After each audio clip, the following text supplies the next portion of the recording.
wassalamu ala Rasulillah Muhammad ibn Abdillah wa ala alihi wa ashabihi wa mawala wa man tabi'ahum bi ihsanin ila yaumil qiyamah wa ba'd.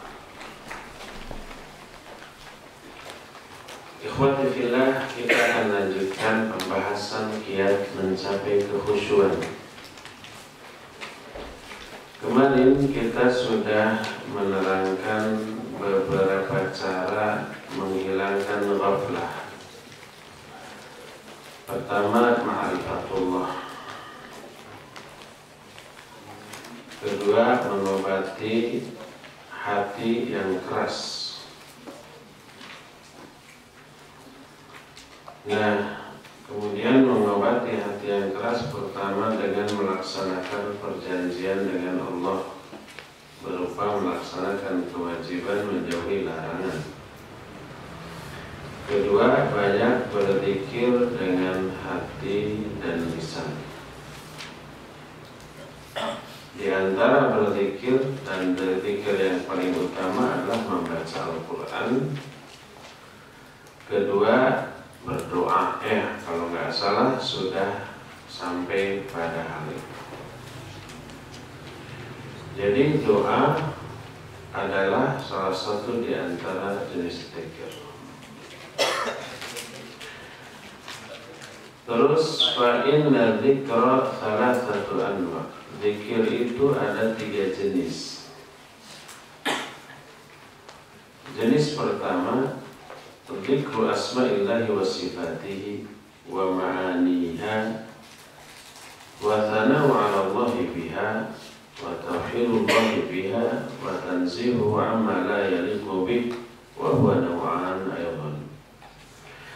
Jenis yang pertama adalah zikir tentang asma dan sifat Allah serta makna-maknanya, dan memuji Allah dengan nama-nama itu, mentauhidkan Allah dengan nama-nama itu, dan mensucikan Allah dari perkara-perkara yang tidak layak bagi Allah. Nah, jenis zikir ini ada 2 macam. Pertama, mengungkapkan sanjungan kepada Allah dengan Asmaul Husna yang dilakukan oleh orang yang zikir. Nah, jenis zikir ini disebutkan dalam banyak hadis, contoh subhanallah walhamdulillah wa la ilaha illallah wallahu akbar dan yang sejenisnya. Kedua, mengabarkan tentang Allah dengan hukum-hukum yang terkandung dalam nama-nama dan sifatnya. Contoh, Allah ala kulli syai'in qadir. Allah itu maha kuasa atas segala sesuatu. Allah itu lebih berbahagia dengan taubatnya seorang hamba dibanding bahagianya orang yang menemukan barang yang sudah hilang. Allah itu mendengar semua suara hambanya, melihat semua gerakan hambanya. Tidak ada satupun yang tersembunyi dari amalan hambanya. Dia lebih penyayang kepada hambanya dibanding kasih sayang para ibu kepada anak-anaknya. Itulah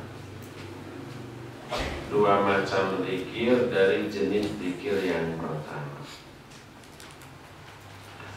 Jadi dengan cara melafalkan nama-nama Allah, lafal Allah seperti Ya Razzaq, Ya Rahman, Ya Rahim, Ya Ghafur, Ya Jabbar, gitu ya.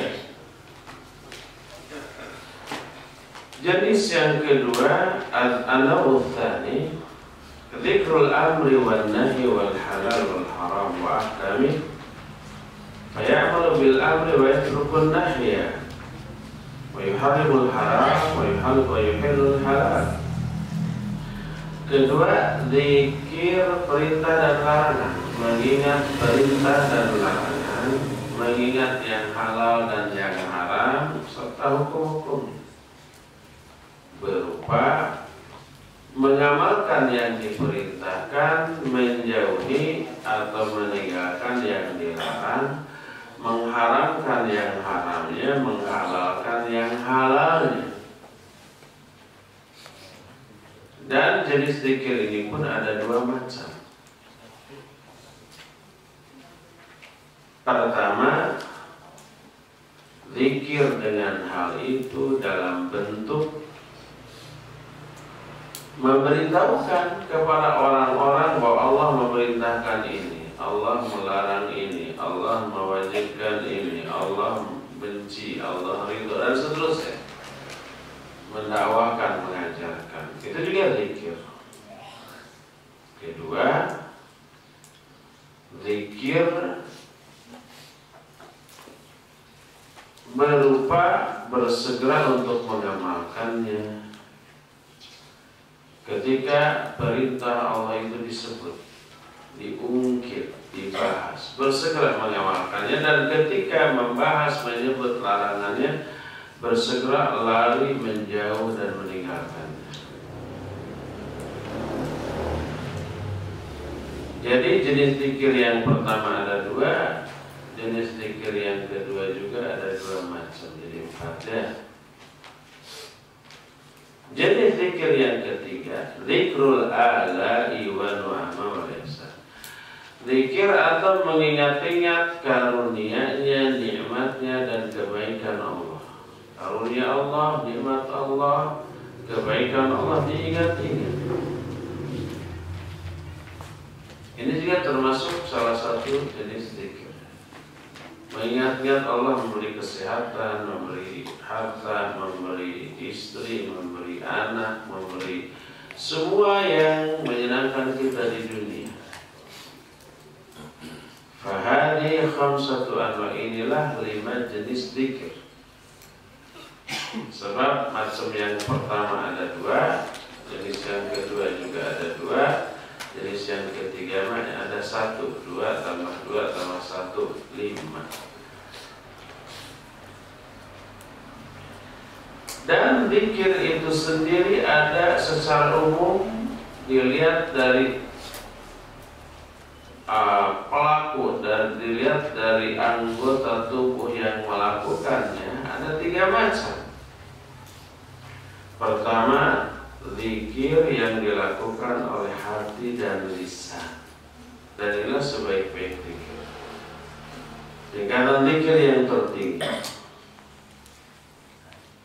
Kedua, zikir hanya dengan hati saja tanpa lisan. Dan zikir ini dibolehkan walaupun di WC. Kita lagi jongkok, lagi duduk di WC, pikiran kita ingat kepada Allah, ke surga, ke neraka, ke perintah dan larangan, boleh, asal tidak dilisankan. Kita lagi naik motor, ingat kepada kekuasaan Allah, ingat kepada azab kubur. Itu zikir dengan hati, tidak dengan lisan. Jenis yang ketiga, zikir hanya dengan lisan saja. Ini tingkatan terendah dari zikir. Lisan mengucapkan subhanallah, alhamdulillah, Allahu akbar, la ilaha illallah, tapi hatinya melamun, tidak ikut menghayati.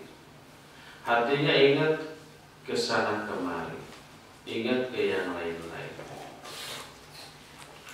Jadi yang terbaik yang pertama yaitu zikir dengan hati dan lisan, yaitu ketika lisan mengucapkan subhanallah, hati dan pikiran fokus menghayati Maha Suci Allah.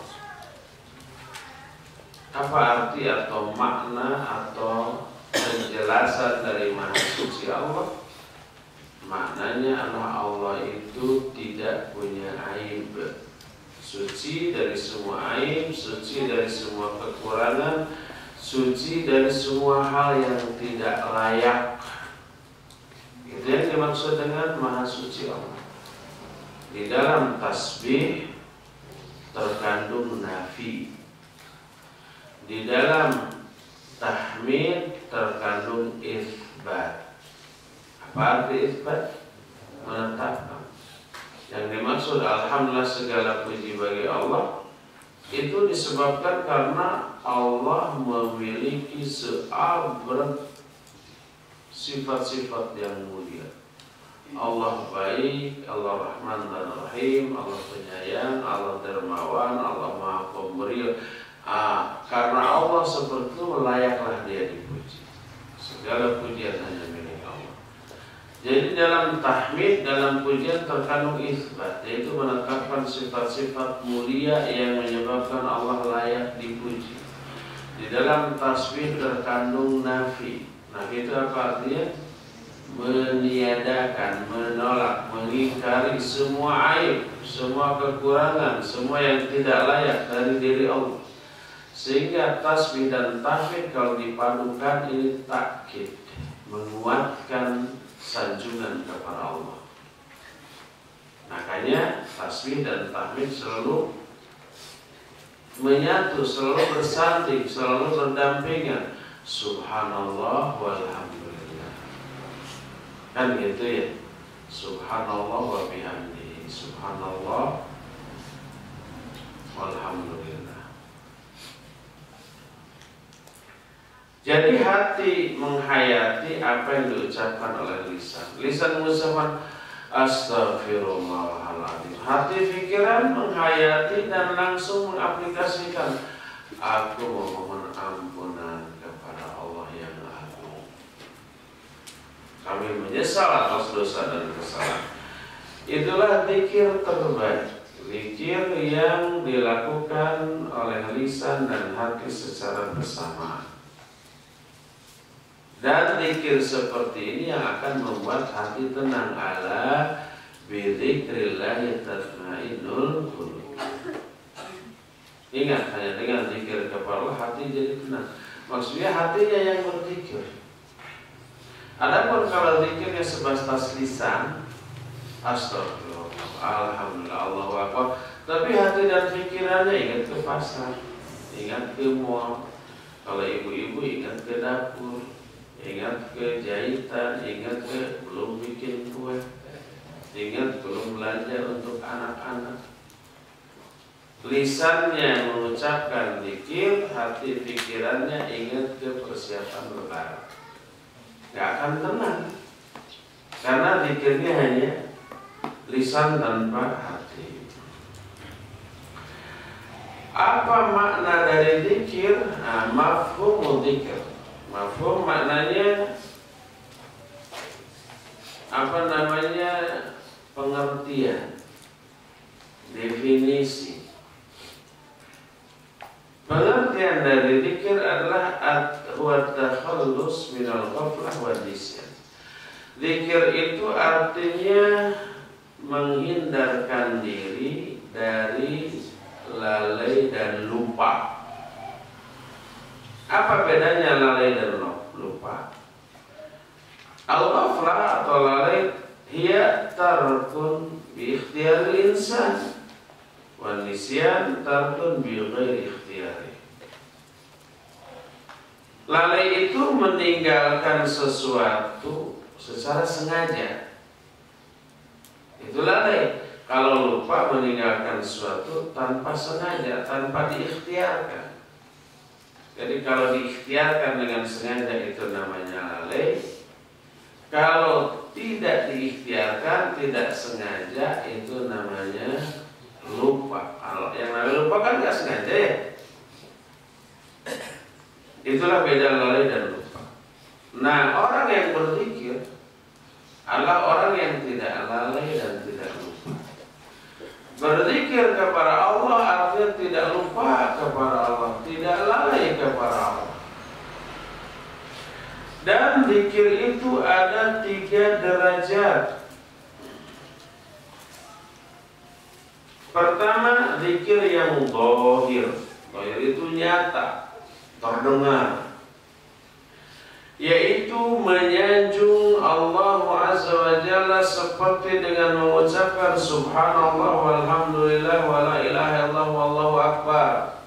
dengan mengucapkan Astaghfirullahaladzim, dengan mengucapkan umpamanya La ilaha illallah, dengan mengucapkan La haula wa la quwwata illa billah.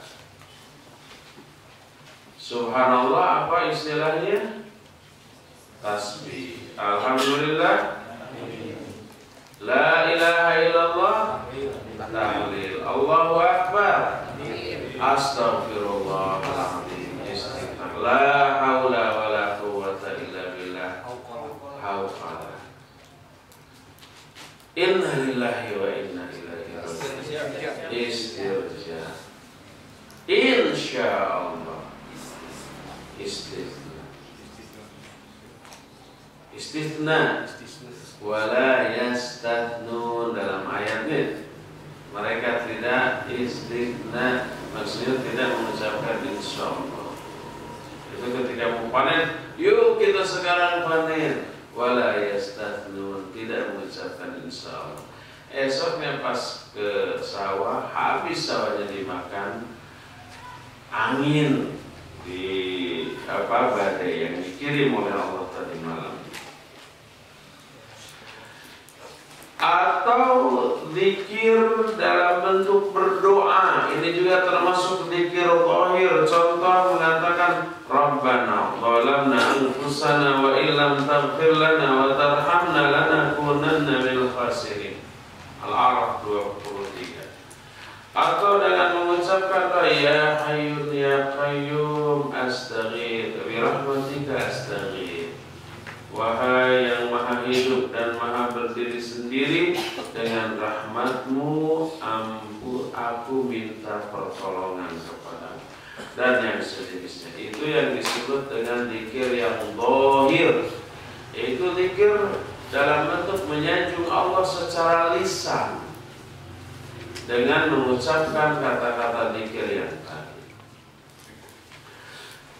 Atau zikir riayah. Riayah itu pemeliharaan. Contoh orang mengucapkan Allah bersama aku. Allah selalu memperhatikan aku. Allah selalu menyaksikan aku. Itu disebut zikir riayah. Dan ucapan-ucapan lainnya yang digunakan untuk memperkuat kesadaran bahwa Allah selalu bersama kita. Kenapa disebut zikir riayah? Karena dengan zikir seperti itu terpeliharalah kemaslahatan hati. Terpelihara juga bagaimana adab kita kepada Allah. Terpelihara dari lalai. Berpegang teguh kepada Allah dari godaan setan dan kebusukan jiwa-jiwanya sendiri. Zikir-zikir nabawi, maksud zikir nabawi itu zikir yang dicontohkan, diajarkan oleh Nabi, itu memadukan seluruh jenis zikir yang tiga tadi. Karena zikir-zikir dari Nabi itu mencakup sanjungan kepada Allah Azza wa Jalla, mengajukan permohonan doa dan permintaan, memperjelas hal itu, dan ini mencakup kesempurnaan riayah, mencakup kemaslahatan hati, mencakup menjauhkan diri dari ghaflah atau lalai dan berpegang teguh kepada Allah, berlindung kepada Allah dari waswas syaitan. Itulah zikir yang pertama, zikir zahir. Kedua, zikir khafi. Khafi itu tersembunyi alias samar ya. Yaitu hanya zikir dengan hati dan menghindari kelalaian dan kelupaan. Menghindari juga hijab yang menghalangi antara hatinya dengan Allah Subhanahu wa ta'ala. Selalu merasa Allah hadir dalam hatinya, seolah-olah Allah itu melihatnya. zikir khafi. Mulutnya bungkam, balem, tapi hatinya, pikirannya nyantol terus kepada Allah Subhanahu wa taala. Ini zikir khafi. Orang nggak tahu bahwa dia sedang berzikir. Inilah yang dimaksud dengan perkataan Abdullah bin Mubarak yang sering menyendiri. Lalu ditanya, tidakkah engkau kesepian? Dia menjawab, bagaimana aku akan kesepian kalau aku selalu bersama dengan Rasulullah SAW. Maknanya apa? Dalam pikiran dan hatinya selalu terbayang dari ucapan, perbuatan, dan ketetapan Nabi. Seolah-olah Nabi selalu menyertai. Dia betah dalam kesendiriannya karena dalam kesendiriannya dia merasa didampingi oleh Nabi SAW. Makanya nggak ada istilah kesepian bagi orang seperti itu. Bagaimana mungkin aku kesepian? Karena aku selalu bersama dengan Rasulullah SAW. Nah, yang terbaik ini yang ketiga, az-zikrul haqiqi. Zikir hakiki, zikir yang sebenar-benarnya. Apa yang dimaksud dengan zikir yang sebenar-benarnya? Huwa zikrullah ta'ala lil abdi, yaitu ingatnya Allah kepada seorang hamba. Allah menyebut nama hamba itu di hadapan para malaikat. Dan ingatnya Allah kepada si hamba disebabkan karena hamba selalu ingat kepada Allah. Ada timbal balik. Allah berfirman, fadhkuruni adhkurkum washkuruli wala takfur. Fadhkuruni, ingatlah kamu kepada aku. Adhkurkum, maka aku pasti akan ingat kepada. Allah ingat kepada kita dengan syarat kita ingat kepada Allah. Allah menyebut nama kita dengan syarat kita menyebut nama Allah. Sebab adzkurkum dijazmkan, bukan adzkurukum, bukan dengan dhamma, bukan dirafa'kan, tapi dijazmkan dengan tanda jazm apa? Sukun. Adzkurukum. Dijazmkannya adzkur menunjukkan dia jawab. Jawab dari apa? Dari syarat. Apa syaratnya? Fadhkuruni. Ada syarat, ada jawab. Tak ada syarat, tak ada jawab. Ada zikir kita kepada Allah, maka pasti ada zikir Allah kepada kita. Kalau kita nggak berzikir kepada Allah, Allah nggak akan berzikir kepada kita.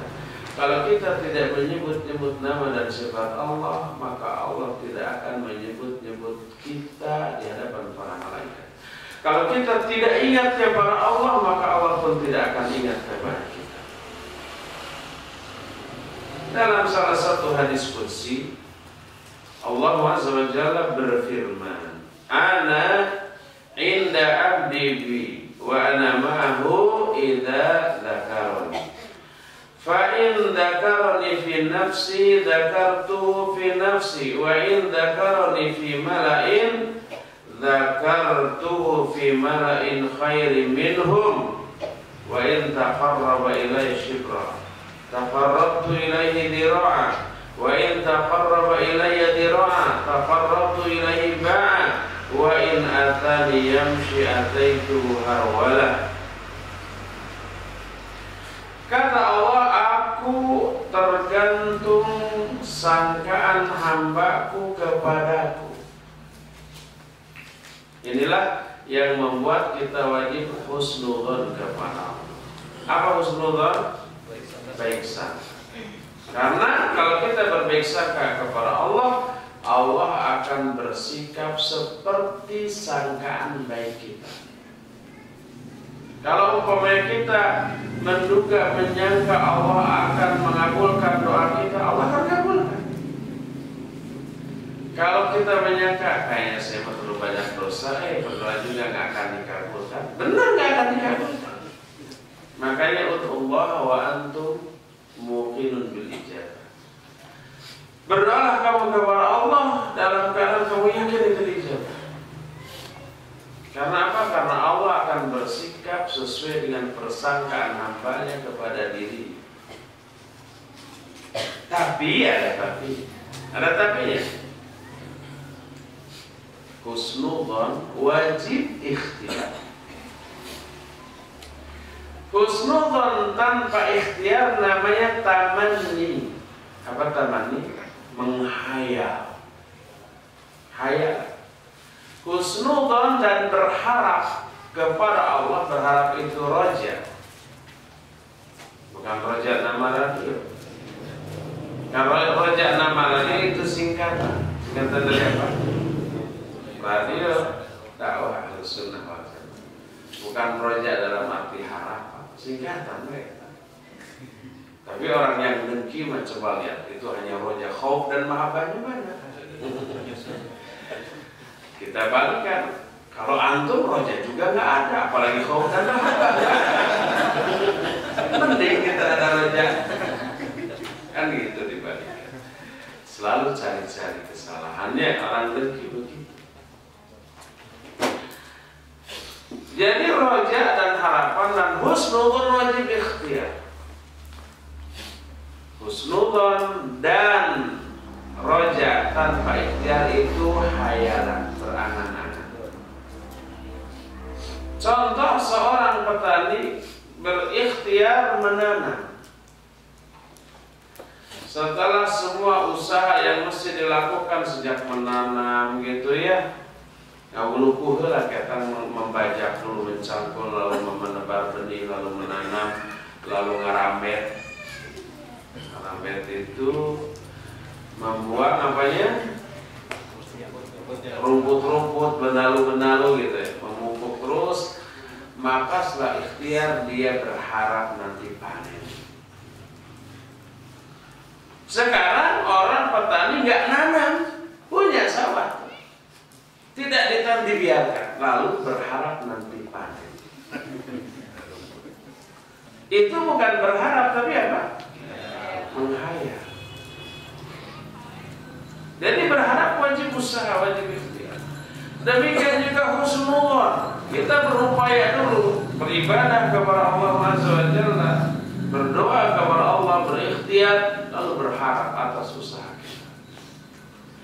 Adapun kalau orang kerjanya maksiat, dosa, meninggalkan perintah, melanggar larangan, lalu husnudzon bahwa Allah Azza wa Jalla akan mengampuninya dan menyayanginya, ini menghayal.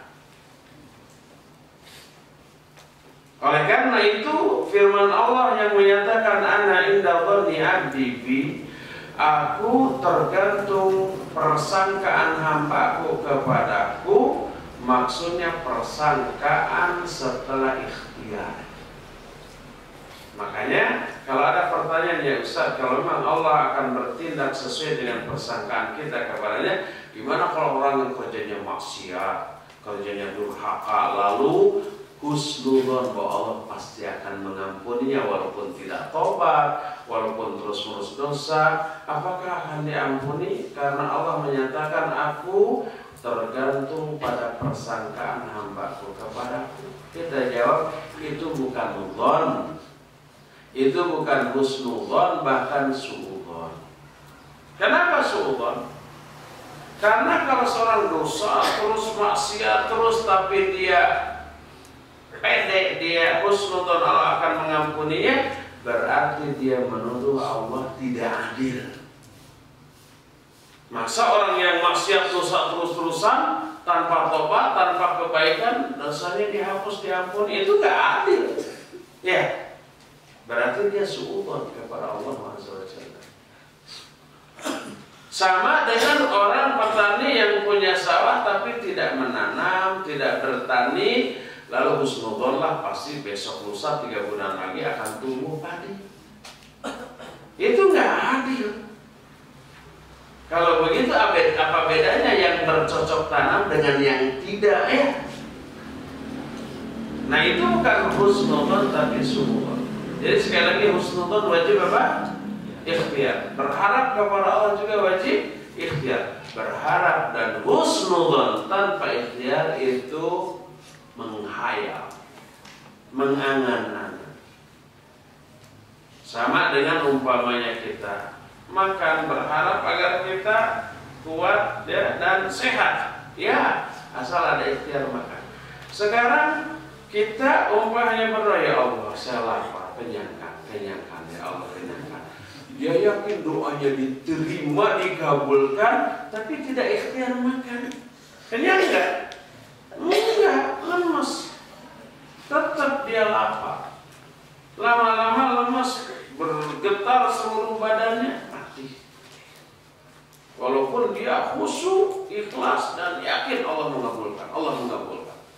Apakah bisa tiba-tiba dia wareg? Enggak. Wareg itu kenyang? Enggak. Wajib ikhtiar. Kata Allah, aku bergantung kepada persangkaan hambaku kepadaku. Wa ana ma'ahu idza dzakarani. Dan aku akan selalu bersamanya bila dia berzikir kepadaku.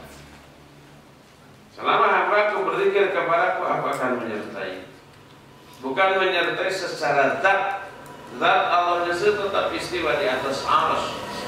Tapi maksud menyertai di sana adalah Allah memelihara, menjaga, melindungi, menolong, menguatkan, memantapkan dan sejenisnya. Kalau dia berzikir kepadaku dalam dirinya, aku akan ingat kepada dia dalam diriku.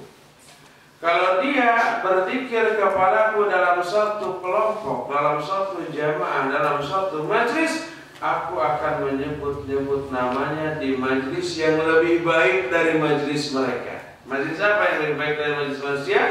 Majlisnya para malaikat. Allah akan memuji orang itu di hadapan para malaikat. Kalau dia mendekat kepadaku sejengkal, aku akan mendekat kepadanya sehasta. Kalau dia mendekat kepadaku sehasta, aku akan mendekat kepadanya sedepak. Dan kalau dia mendatangi aku dengan berjalan, aku akan mendatanginya dengan berlari. Balasan Allah selalu lebih baik daripada amal manusia itu sendiri. Amal manusia mendekat ke Allah sejengkal, Allah mendekat sehasta. Kita sehasta, Allah sedepak. Kita berjalan, Allah berlari. Hadis tersebut muttafaqun alaih, diriwayatkan oleh Bukhari dan Muslim.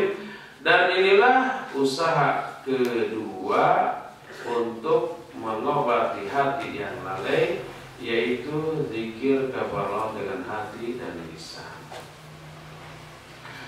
Ketiga, tarkudz dzunub wa taubatu minha, meninggalkan dosa dan bertobat dari dosa itu.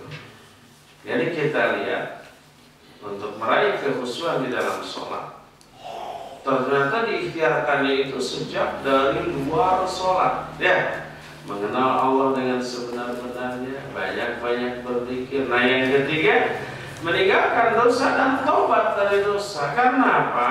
Banyak dosa termasuk penyebab terbesar kerasnya hati. Oleh karena itu, menjauhi dosa, menghindarkan dosa termasuk penyebab terbesar selamatnya hati kita dari kekerasan hati. Allah berfirman, kalla bal rana ala qulubihim ma kanu yaksibun. Kata Allah, sekali-kali tidak. Bal rana ala qulubihim. Bahkan rana itu noda. Ada noda di dalam hati-hati mereka karena apa-apa yang telah mereka lakukan, dosa-dosa yang telah mereka lakukan. Dosa melahirkan noda di dalam hati. Nabi SAW bersabda dalam sebuah hadis yang diriwayatkan oleh Imam Muslim dalam Sahih Muslim dengan sanad yang sahih, tu'radul fitanu 'alal qulub kal hasiri udan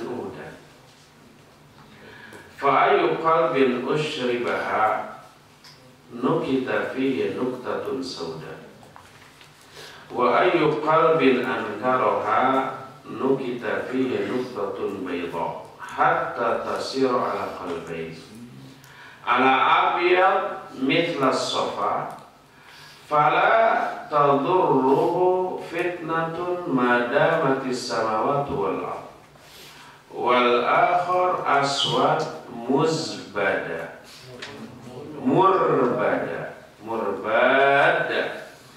apa murbada syibhul bayat fisawad kalkuzil mujakhiyah la ya'rifu ma'rufan wa la yunkiru munkaran illa ma ushriba min hawa. Kata Nabi SAW, fitnah akan mengenai hati seperti tikar, udan-udan, seanyam demi seanyam. Tahu kan tikar, sekarang kan jarang tikar ya. Mungkin cucu kita nanti nggak akan mengenal lagi yang namanya tikar, karena sudah berganti dengan karpet plastik, karpet apa namanya, karpet kain apa. Tikar kan jarang ya. Sama bahasa Arabnya, bahasa Sunda, bahasa Arabnya hasil. Kalau sama bahasa Arab ikan. Makanya orang kampung ke Arab sama, nah sama percayaan.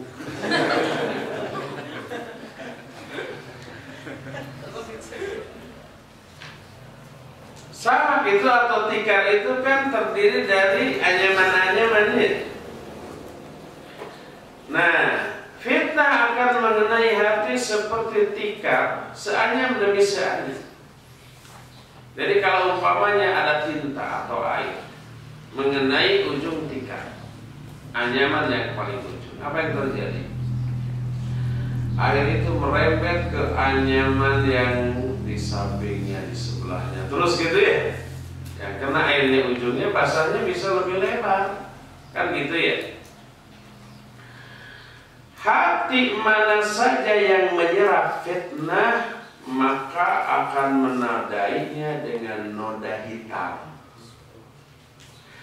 Dan hati mana saja yang mengingkari fitnah tersebut, maka akan memberi titik dalam hati itu dengan titik putih bersih.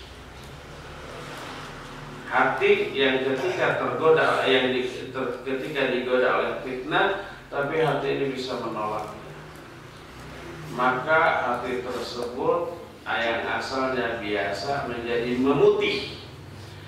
Tapi kalau hati itu begitu ada godaan fitnah, dia tergoda, yang asalnya hati itu biasa menjadi menghitam. Sehingga jadilah hati itu ada dua macam. Pertama, hati yang putih seperti as-safa, seperti logam bening yang herang ngegenclang, maka hati itu tidak akan dimadaratkan oleh fitnah selama langit dan bumi masih ada. Kedua, hati yang hitam, aswad murbada. Murbada itu abu-abu, yaitu hitam putih yang tercampur oleh hitam. Kalau putih sama hitam dicampur apa? Abu-abu. Terus kalkuzil mujakhiyah, seperti tungku yang terbalik. Tungkunya jangan dibayangkan tungku zaman sekarang yang walaupun dipakai di atas kompor gas tidak gosong. Ini sebelum musim gas, ketika tungkunya di atas hawu. Tungku itu apa? Katel. Tungku itu katel apa? Oh, tungku itu hawu. Kalau katel apa bahasa Indonesia? Wajan. Seperti wajan yang terbalik. Tungku. Seperti katel yang terbalik, katel yang di atas hawu, di atas tungku. Katel zaman dahulu di atas kompor minyak tanah atau di atas tungku kayu bakar. Gimana bentuknya? Hitam ya, gosok itu. Seperti katel yang terbalik, hitam seperti itu. Katel zaman dahulu. Dia tidak mengetahui kebenaran dan tidak mengingkari kemungkaran kecuali apa yang sesuai dengan hawa nafsu. Benar, dianggap benar selama itu sesuai dengan hawa nafsu. Kalau tidak sesuai dengan hawa nafsu, salah. Begitulah hati yang hitam karena dosa. Tidak lagi mengetahui benar dan salah. Benar salah diukurnya dengan hawa nafsu. Yang sesuai hawa nafsu itu benar, yang tidak sesuai dengan hawa nafsu itu salah. Hadis tersebut riwayat Imam Muslim. Berkata Al-Imam Abdullah bin Umar rahimahullah, kata beliau, ra'aitu dzunuba tumitul qulub wa yurithu dulla idmanuha wa tarku dzunub hayatul qulub wa khairun li nafsika isyanuha. Aku melihat dosa-dosa itu bisa membunuh hati, bisa mematikan hati. Dan idmanuha yurithu dhulla, gitu kalau mau terjemahkan ya. Melanggengkannya, membiarkannya akan mewariskan kehinaan. Membiarkan dosa itu akan mewariskan, melahirkan kehinaan. Dan meninggalkan dosa adalah penyebab hidupnya hati, maka mendurhakai dosa adalah baik bagi jiwamu. Mendurhakai dosa artinya apa? Meninggalkan dosa, menjauhi dosa. Itu sebait syair yang diungkapkan oleh Abdullah bin Mubarak rahimahullahu ta'ala. Berkata Ibnu Abbas, siapa ingin kinclong wajahnya, coba lihat, perhatikan resep Ibnu Abbas. Kata Ibnu Abbas, inna lil hasanati diya'an fil wajhi wa nuran fil qalbi wa sa'atan fil rizqi wa quwwatan fil badan wa mahabbatan fil qalbi wa inna lisay'a sawadan fil wajhi dhulmatan fil qalb wa wahnan fil badan wa naqsan fil rizqi wa bughdatan fil qulubil khalq.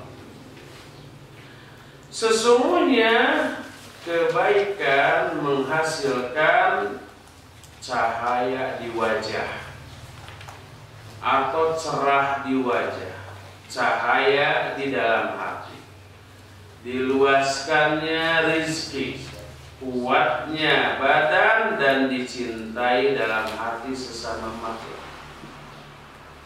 5 buah yang akan lahir dari satu kebaikan. Wajahnya cerah, hatinya terang benderang, rizkinya diluaskan, badannya kuat, dan dicintai oleh sesama makhluk. Sedangkan keburukan melahirkan 5 buah buruk juga. Pertama, suram di wajah. Kedua, gelap di dalam hati. Kata orang Sunda mah hatana teh poekeun.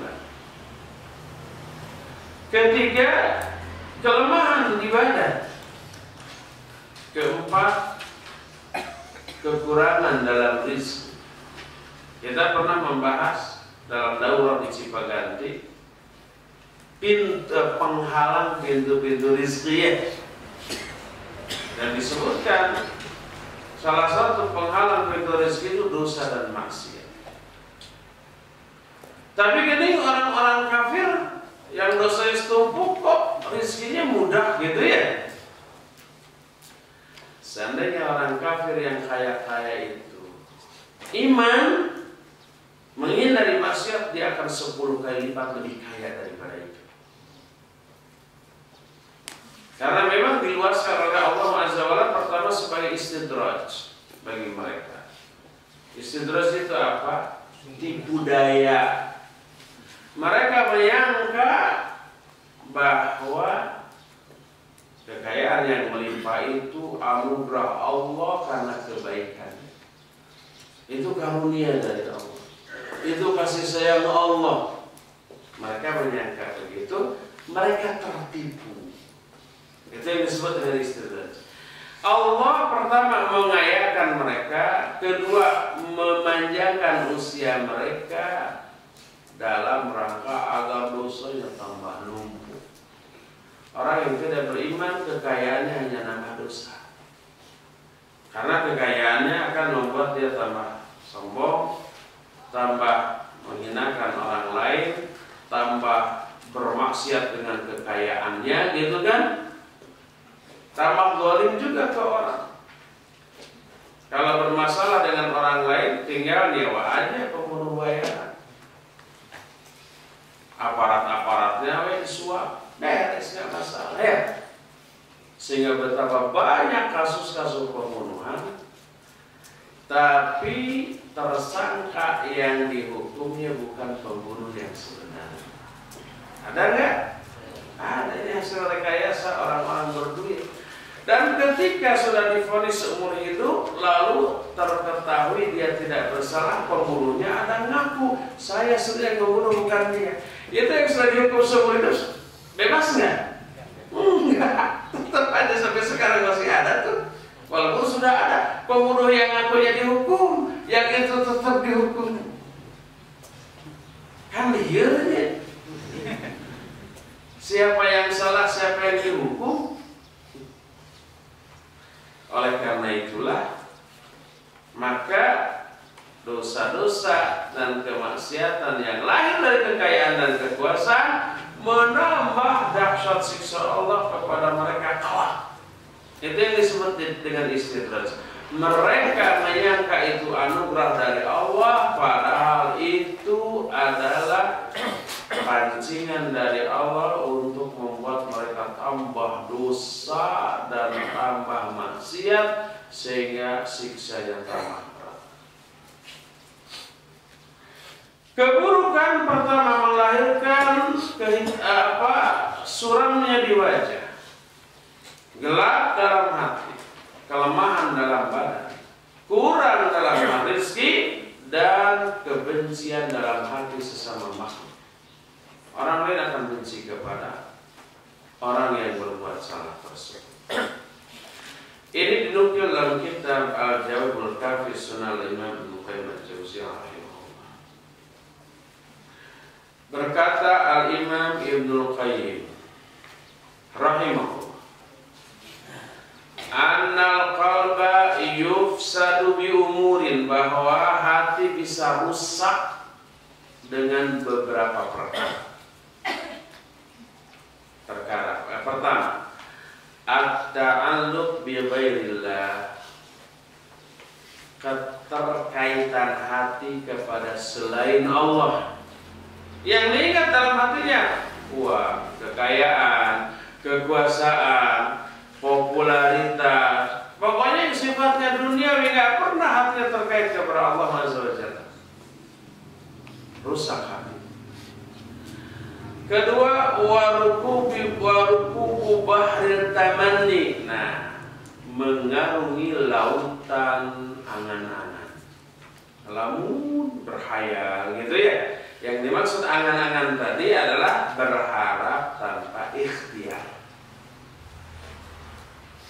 Ketiga, kasratun naum, pelor. Apa pelor? Begitu nempel di bantal langsung molor, duksek, banyak tidur. Keempat, kasratut ta'am, gemul, rewok, banyak makan. Sekali makan kerap badan gancang lila. Dia suapannya kerap, tahu kerap?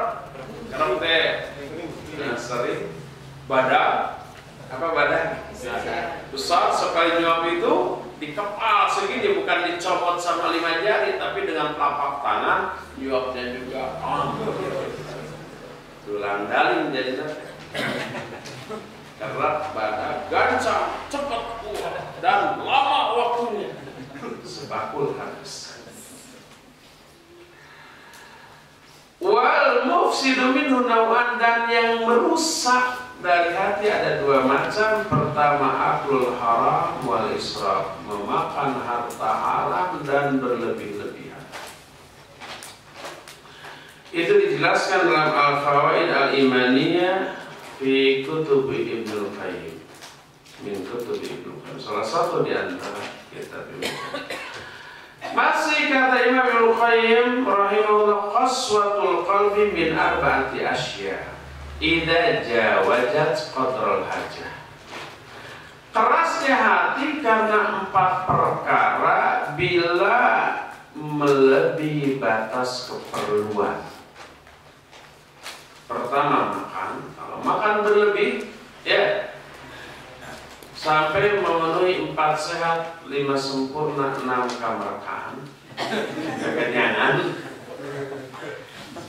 Berlebih-lebihan dalam hal makan, baik frekuensi makan ataupun porsi makan, itu merusak hati, itu membuat hati keras. Kedua, tidur. Kebanyakan tidur juga begitu. Ketiga, bicara. Kebanyakan bicara juga begitu. Di sini keseharian yang paling banyak bicara saya, ya. Tapi bukan banyak ceramah, bukan. Kalau banyak bicaranya hanya menyampaikan kebenaran, sumber dari Quran Sunnah dengan penjelasan para ulama, bagus, nggak apa-apa. Sok aja yang sering. Yang nggak bagus itu berbicara yang mubah, tapi berlebih-lebihan. Dan yang keempat, mukhalafah, bergaul dengan sama manusia. Berlebihan, sehari jemput, tisuk jedur, nebikan ke sore jeda, kerjanya tetangga aja. Pagi-pagi setelah sarapan, tetangga yang di depan 2 jam. Setelah 2 jam, tetangga sebelah. Terus sampai maghrib baru pulang. Itu keterlaluan. Itulah 4 perkara yang bisa membuat hati keras. Perkara mubah, tapi dilakukan secara berlebih-lebihan. Dan itulah poin yang ketiga untuk bisa menghilangkan ghaflah, adalah meninggalkan dosa dan obat dari dosa. Keempat, tarku kathratil dhahik wal qahqahah, meninggalkan banyak tertawa. Dhahik dan qahqahah itu sama. Qahqahah itu tertawa ngakak. Karena memperbanyak tertawa itu mematikan hati. Walaupun ceramah isinya dari awal sampai akhir lawakan terus, bukannya nambah iman, tapi mengurangi iman, membuat hati keras. Tapi yang kayak gitu yang laku. Beberapa bulan yang lalu saya ngobrol dengan seseorang. Orang itu ngobrol dengan direktur TV swasta. Dia protes, kenapa ceramah-ceramah yang ditayangkan di TV-TV itu yang lebih menonjolkan lawakannya daripada ilmunya. Ilmunya nol. Apa dia bilang? TV itu bisnis, bukan media untuk mencerdaskan bangsa global itu, tapi media untuk menguruk uang sebanyak-banyaknya. Jadi kalau acara itu murni ilmu, peminatnya yang 250 juta itu masih sangat kurang antusias terhadap ilmu, nggak laku, nggak ada iklan di sana. Tapi kalau peminatnya banyak, iklan, ngantri, dan tarifnya tinggi. Kalau ratingnya tinggi, tarif iklan tinggi. Itu yang menguntungkan. Makanya kita nggak cari ustaz yang benar, tapi cari ustaz yang kira-kira bisa menghibur orang. Adapun kalau kami para direksi mengadakan pengajian, nah kami nggak undang kayak gitu, kami ngundang ustaz yang benar. Itu katanya. TV itu lembaga bisnis, bukan media untuk mencerdaskan bangsa. Mau cerdas enggak peduli amat, yang penting laku, yang penting menguntungkan. Memperbanyak tertawa itu mematikan hati. Tapi kosong dari tertawa, tidur semua. Ya. Berkata Rasul SAW, "Mayyakhudhu anni haula'il kalimat fayamalu bihinna aw yu'allimu mayyamalu bihinna." Siapa yang mau mengambil dariku beberapa kalimat, lalu dia mengamalkan kalimat ini atau mengajarkan kepada orang lain untuk mengamalkan. Siapa? Kata Abu Hurairah, "Ana ya Rasulullah." Aku yang akan mengambil kalimat-kalimat itu dari. Fa akhadha bi yadayya fa anda khamsa.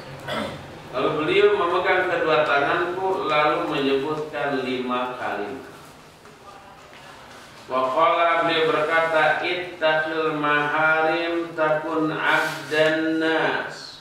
Jauhi oleh kamu barang-barang haram, maka kamu akan menjadi manusia yang paling menghambakan diri kepada Allah. Abdan nas, orang yang paling menghambakan diri kepada Allah. Warda bima qasamallahu lak takun aghnan nas. Ridholah kamu terhadap pembagian Allah kepadamu, maka kamu akan menjadi manusia yang paling kaya. Sebab yang paling kaya adalah yang paling tidak membutuhkan bantuan orang lain, bukan yang paling banyak hartanya. Sekarang ini paling banyak harta, paling butuh bantuan orang lain ya, untuk menggolakkannya, untuk minimal mempertahankan kekayaannya itu tidak berkurang, syukur-syukur kalau bertambah kan gitu. Jadi ridholah kamu dengan apa yang Allah berikan kepadamu, maka kamu akan menjadi sekaya-kaya manusia. Wa ahsin ila jarika takun mu'mina. Dan berbuatlah baiklah kamu kepada tetanggamu, maka kamu akan menjadi orang mukmin. Yang ketiga, wa ahibba linnas ma tuhibbu li nafsika takun musliman. Dan cintai bagi manusia apa-apa yang kamu cintai untuk dirimu sendiri, maka kamu akan menjadi muslim. Sebenar-benarnya maksud mencintai bagi manusia apapun, baik ucapan, perbuatan, akhlak, atau barang, benda, uang, ataupun makanan. Maka kalau kita mencintai bila orang lain bersikap ramah kepada kita, maka kita pun harus mencintai kita berbuat ramah kepada orang lain. Kalau kita suka orang lain memperhatikan dan menolong kita, maka kita pun harus suka menolong dan memperhatikan kebutuhan orang lain. Dengan cara seperti itu kamu akan menjadi seorang muslim hakiki. Wala tukthir dhahik fa inna kathrata dhahik tumitul qalb. Dan jangan kamu memperbanyak tertawa, karena banyak tertawa bisa mematikan hati. Inilah 5 kalimat yang kata Nabi SAW, siapa nih yang mau mengambil kalimat ini dariku, mengamalkannya dan mengajarkan. 5 kalimat ini, pertama menjauhi yang haram. Apa imbalannya? Kita akan menjadi manusia yang paling menghambakan diri kepada Allah. Kedua, ridho atas semua yang Allah berikan, kita akan menjadi manusia yang paling kaya. Ketiga, berbuat baik kepada tetangga, kita akan menjadi mukmin sejati. Keempat, memperlakukan dan bersikap kepada orang lain dengan perlakuan dan sikap yang kita pun suka kalau kita diperlakukan seperti itu. Terakhir yang kelima, jangan memperbanyak tertawa. Inilah yang keempat, kiat untuk menghindari ghaflah. Saya mau tanya, masih kuat satu poin lagi? Kalau nggak kuat tidur aja. 5. Kathratu dzikril maut. Ini mengerikan. Mata ngabiri gini gua. Bikin kita gemeteran itu ngabiri gini. Yaitu banyak-banyak mengingat-ingat kematian. Karena apa? Lalai dari kematian dan panjangnya angan-angan menyebabkan hati menjadi keras. Nih hadis dari Abu Hurairah radhiyallahu anhu. Berkata Rasulullah SAW, "Aktsiru dzikra hadhil ladzat." Yakni perbanyak olehmu mengingat-ingat penghancur kelezatan, yaitu maut. Penghancur kelezatan itu apa? Kematian. Hadis ini riwayat Imam At-Tirmidzi, An-Nasa'i, Ibnu Majah, Ibnu Hibban dan yang lain-lain, dan hadis ini sanadnya sahih. Dalam lafaz Ibnu Hibban dikatakan aktsiru dzikra hadhil ladzat fama dzakarahu 'abdun qat wa huwa fi dhayqin illa wassa'ahu 'alaihi wa la dzakarahu fi sa'atin illa dhayyaqahu 'alaihi. Perbanyak oleh kalian mengingat-ingat penghancur kelezatan, maka tidaklah seorang hamba mengingat kematian dalam keadaan dia berada dalam kesumpakan, kecuali Allah akan meluaskan perasaan. Ketika sumpah hatinya, lalu mengingat kematian, Allah akan luaskan, akan lapangkan dada. Dan tidaklah kematian ini diingat-ingat ketika berada dalam kelapangan, kecuali akan mempersumpah hati. Ketika kita happy, bahagia, lalu diingatkan, besok kamu mati. Tiba-tiba apa? Sumpah. Ya.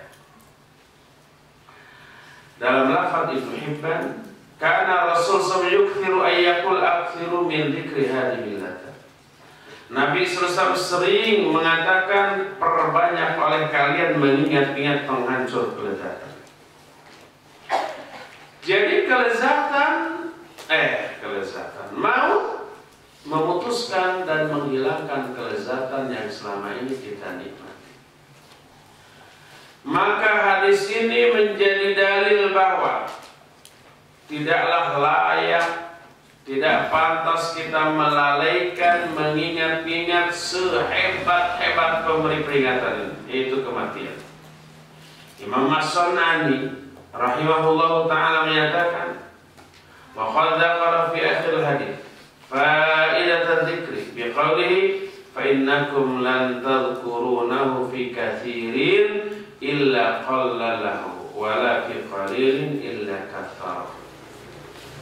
Kata Imam As-Sunani, telah diterangkan di akhir hadis ini salah satu faidah dari zikir atau mengingat kematian dengan mengatakan, sesungguhnya tidaklah kalian mengingat kematian dalam keadaan banyak, kecuali akan membuat itu jadi sedikit. Dan tidaklah mengingat kematian itu dilakukan dalam keadaan sedikit, kecuali akan berubah menjadi banyak. Apa maknanya? Dalam sedikit dan dalam banyak itu artinya mengingat kematian dalam keadaan kita pertama banyak orang lalu ingat kematian, banyaknya orang dalam pandangan kita akan kita anggap sebagai jumlah yang sedikit, dan itu yang pertama. Dan sebaliknya, ketika sedikit akan merubah sudut pandang kita menjadi banyak. Kedua, ini dijelaskan oleh Imam As-Sunani di dalam salah satu kitabnya yang masyhur ya, dengan judul apa? Subul Salam, syarah dari Bulughul Maram. Kedua, banyaknya harta. Ketika harta banyak, kita mengingat kematian. Lalu kita terdorong untuk banyak infak dan sedekah, maka menyedikitlah harta itu dalam pandangan manusia di dunia, tapi sebaliknya di akhirat dalam pandangan Allah. Ketika kita harta banyak, sesungguhnya kita sedikit. Dan ketika kita infakkan dan sedekahkan, maka tabungan kita di akhirat akan menjadi banyak. Ibnu Umar radhiyallahu anhu berkata, "Kuntu ma'a Rasulillah sallallahu alaihi wasallam faja'a rajulun al-Ansar fasallama 'ala an-nabi sallallahu alaihi wasallam. Tsumma qala, ya Rasulullah, ayyul mu'minina afdal? Qala ahsanuhum khuluqan. Qala fa ayyul mu'minina aqyas? Qala aktsaruhum lil mauti dzikra wa ahsanuhum lima ba'dahu istidadan ulaikal aqyas." Kata Ibnu Umar, aku sedang bersama-sama Rasul SAW, tiba-tiba datang seorang laki-laki bangsa Ansor. Orang mana Ansor? Madinah. Lalu dia bersalam kepada Nabi SAW. Kemudian berkata, "Wahai Rasulullah, mukmin yang bagaimana yang paling utama?" Dijawab, yang paling baik akhlaknya di antara mereka. Dia bertanya lagi, mukmin yang mana yang paling cerdas? Dia menjawab, yang paling banyak mengingat kematian dan paling bagus persiapan menghadapi pasca kematian. Itu yang paling cerdas. Ulaikal aqyas, merekalah yang paling cerdas.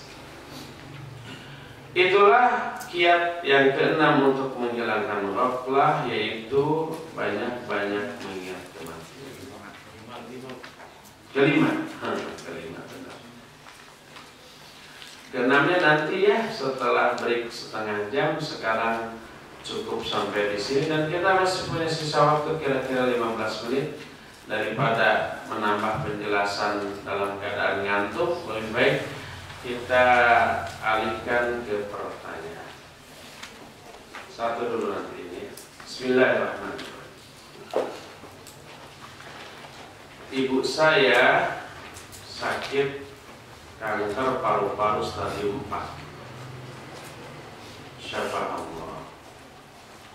Waktu itu dirawat di rumah sakit. Saya minta izin suami untuk menunggu ibu saya di rumah sakit karena bapak saya sudah meninggal. Tapi saya tidak diizinkan oleh suami karena saya punya anak yang harus dijaga. Para anak bisa saya titipkan ke bibi saya. Tapi saya nurut apa kata suami. Ternyata Allah mengambil ibu saya meninggal. Innalillahi wa inna ilaihi raji'un. Allah yarhamha. Insya Allah ibu tersebut mati dalam keadaan husnul khatimah. Mati dalam keadaan syahid. Karena Syekh Al-Albani rahimahullah kitab Ahkamul Janaiz dalam bab alamatul husnul khatimah, tanda-tanda husnul khatimah, beliau menyatakan bahwa orang yang mati karena penyakit kanker itu syahid. Al-mautu bi ad-dzambi syahid. Jadi orang yang mati karena penyakit kanker itu syahid. Insya Allah ibu meninggal dalam keadaan husnul khatimah. Insya Allah ibu dosa-dosanya diampuni, selamatkan dari azab kubur, dan insya Allah akan memperoleh nikmat kubur. Apakah saya termasuk anak zalim atau durhaka kepada ibu karena saya tidak merawat penuh ibu ketika sakit? Tidak. Karena apa? Karena kewajiban kepada suami lebih kuat dibanding kepada ayah dan ibunya.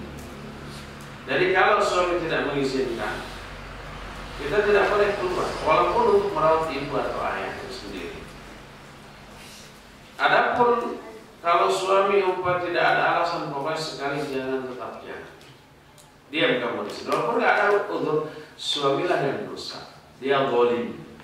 Dia tidak mendidik istrinya untuk menjadi istri anak yang solihah, yang berbakti kepada ibu. Suaminya yang berdosa, istrinya tetap tidak berdosa.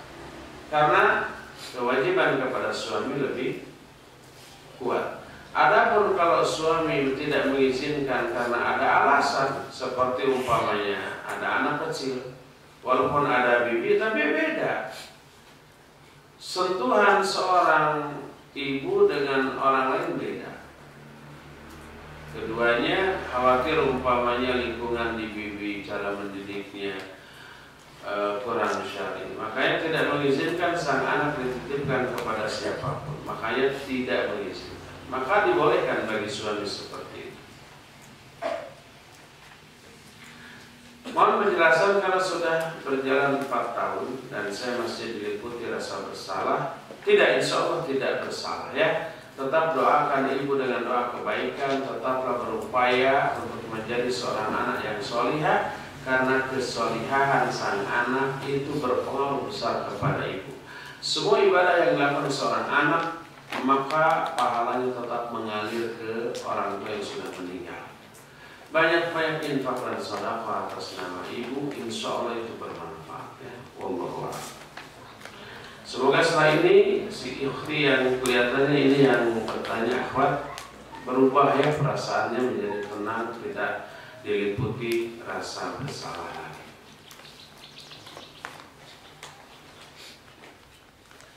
Jika seorang wanita haid lalu suci di waktu duhur, apakah dari itu waktu duhur tersebut harus menyempurnakan saum Ramadan? Enggak, karena dari awal dia tidak saum. Sehingga itu para masyayikh di Madinah, di Mekah itu sering memberi teka-teki. Seorang suami di bulan Ramadan melakukan hubungan suami istri, tidak dalam keadaan safar, tidak dalam keadaan sakit gitu, tapi mereka tidak berdosa dan tidak kena dam. Ayo, apa jawabannya? Mikirin, nggak kepikiran lebih jawab ya. Istrinya haid di awal siang, di awal pagi dan tidak saum, sementara suaminya safar dan tidak saum, tapi safarnya menuju pulang. Ba'da duhur suaminya tiba di rumah dalam keadaan tidak saum karena safarnya, istrinya ternyata bersih dari haid dan mandi. Lalu kedua-duanya berhubungan, nggak masalah, silakan. Wah, ya.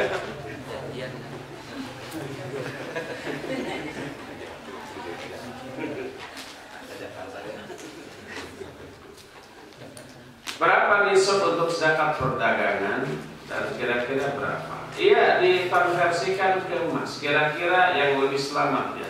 Ambillah 84 gram emas. Rupiahkan, kalau sekarang emas 400.000, katanya turun lagi turun. 400.000 kali 84 gram berapa? 8 kali 4 32, kira-kira 33 juta rupiah.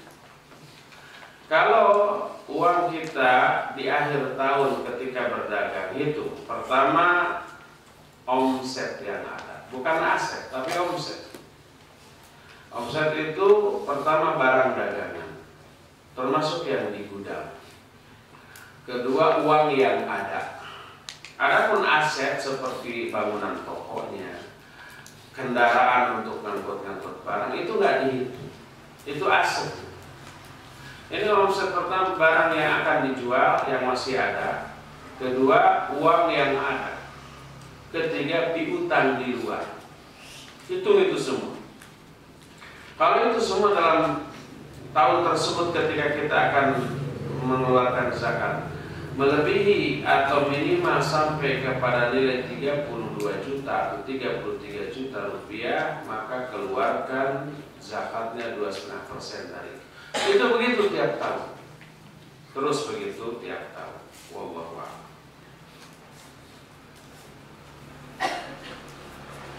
Tinggal dibaca atau pakai kertas? Ini dibaca. Kalau mau dibaca di awal. Assalamualaikum warahmatullahi wabarakatuh. Waalaikumsalam warahmatullahi wabarakatuh. Apakah boleh jika ditanya tadi malam beribadah, lalu kita jawab iya, apakah itu termasuk riya? Tergantung. Kalau ketika ditanya kita senang, ada kesempatan ya Allah, khusyuk lagi, dan kita berharap dia memuji kita, itu riya. Tapi kalau kita menjawabnya polos-polos, saya tidak ada keinginan untuk dipuji, bahkan ada unsur dakwah. Semoga dengan kita menjawab iya, dia ngikutin. Tadi malam tarawih, alhamdulillah tarawih. Wah, saya juga kalau begitu mau besok bagus. Itu ada unsur dakwah tanpa ada keinginan untuk dipuji. Ya. Jadi tergantung bagaimana perasaan kita saat itu. Ya, sudah sampai di sini saja dulu. Nanti dirapel ya.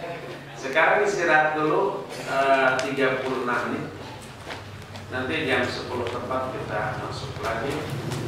Subhanallah bihamdika asyhadu an la ilaha illa anta astaghfiruka wa atubu ilaik. Alhamdulillah rabbil alamin. Wassalamualaikum warahmatullahi wabarakatuh.